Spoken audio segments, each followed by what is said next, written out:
नहीं, आप जो कुछ हासिल करना चाहती है इसको कभी भी नहीं मिल सकता है। वो समझ रही है कि ये सब कुछ करने से हैदर उसको मिल जाएगा, लेकिन ऐसा नहीं होगा। मैं अपना बेटा किसी सूरत में भी उसको नहीं दूँगा। ये बात तो बिल्कुल फ़ाइनल है। लेकिन आप देखेंगे कि बहुत ज़्यादा परेशान हो चुकी है निगार। अब वो समझ चुकी है कि उसके बुरे दिन जो हैं वो शुरू हो चुके हैं और अब इस बातों को कोई भी नहीं रोक सकता है। इसकी परेशानी ने उसको परेशान कर रखा है और कहती है कि मुझे तो समझ नहीं आ रही कि आखिर ये क्या माजरा हुआ है, हमारे घर को किस चीज़ की नज़र खा गई है।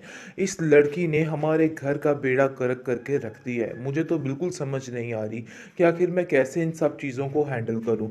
लेकिन आप देखेंगे कि नायाब जो है वो अपनी दादी जान से कहती है कि आप मुझे कुछ भी मत दीजिएगा, लेकिन मेरी आपसे इतनी रिक्वेस्ट है कि आप मेरे बेटे को वापस ला दें। बस इसके अलावा मैं और कुछ नहीं चाहती हूँ। जिसको सुनकर दादी की आंख भर आती है और कहती है कि फ़िक्र मत करो, उन लोगों के चुंगल से मैं तुम्हारे बेटे को ज़रूर छुड़वाऊँगी, ये मेरा तुमसे वादा है, चाहे जो मर्ज़ी हो जाए। जैसे ही ज़ावियार को इन सब चीज़ों की खबर मिलती है, ज़ावियार हक्का-बक्का रह जाता है और सोचता है कि आखिर कैसे कोई ऐसे कर सकता है? ये लोग चूंटिए यानी कि ये कैसे ऐसे कर सकते हैं? वो अभी पावर नहीं जानता एक माँ की कि वो कुछ भी कर सकती है। इस चीज़ का तो उसको अंदाज़ा ही नहीं था। खैर अब उसके बुरे दिन शुरू हो चुके हैं, उसको भी समझ आ रही है। दूसरी तरफ जुनैद जो है वो कहता है कि आप फ़िक्र मत करें, बहुत जल्द सब ठीक होने वाला है।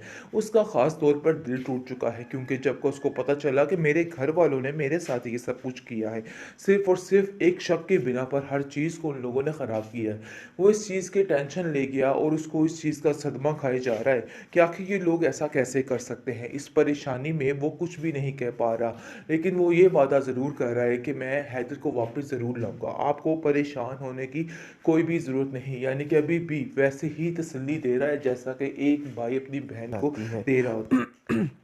लेकिन जी तंग आ चुके हैं नेहाब के घर वाले।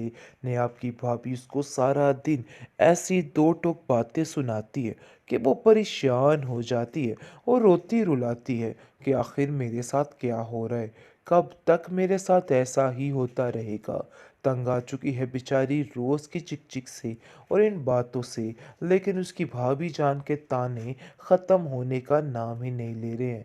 लेकिन दूसरी तरफ जमीला भी शायद बेवकूफ़ बनाने की कोशिश कर रही है इस निगार को, और निगाह इसको नायाब को, और नायाब को तसल्लियाँ दे रही है कि आप फ़िक्र मत करें जी, हमें कुछ भी करके हैदर को आपसे मिलवाना ही है। लेकिन दूसरी तरफ तानिया का साथ भी दे रही है।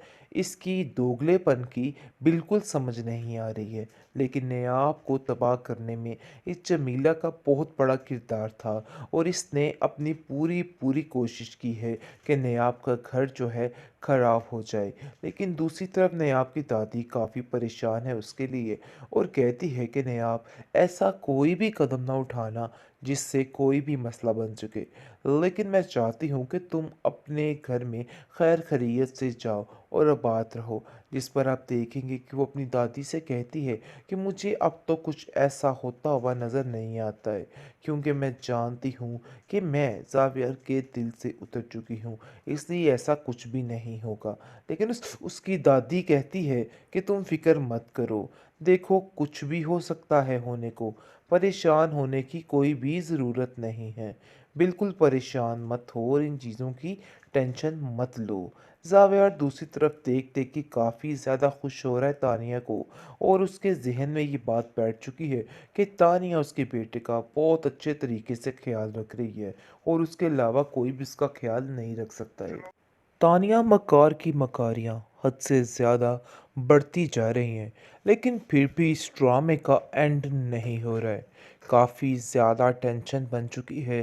लेकिन जी आप देखेंगे कि वो हैदर को अपने हाथों में कर रही है और सबको ऐसे दिखाने की कोशिश कर रही है कि जैसे हैदर को सिर्फ वही संभाल सकती है, इसके अलावा कोई भी इसको नहीं संभाल सकता है। नहीं, आपको तो इसकी बिल्कुल भी परवाह नहीं है। ज़ावियार को ये बार बार जताने की कोशिश करी जा रही है कि नयाब को इन सब चीज़ों की कोई भी परवाह नहीं और वो किसी भी तरीके से अच्छे तरीके से परवरिश नहीं कर सकती है। लेकिन जी आप देखेंगे कि ज़ावियार भी इस चीज़ का कायल हो चुका है कि वाकई में तानिया बहुत ज़्यादा ख्याल रख रही है हैदर का और वो एक अच्छी माँ साबित होगी। उसने इस चीज़ को काफ़ी हद तक एक्सेप्ट कर लिया है।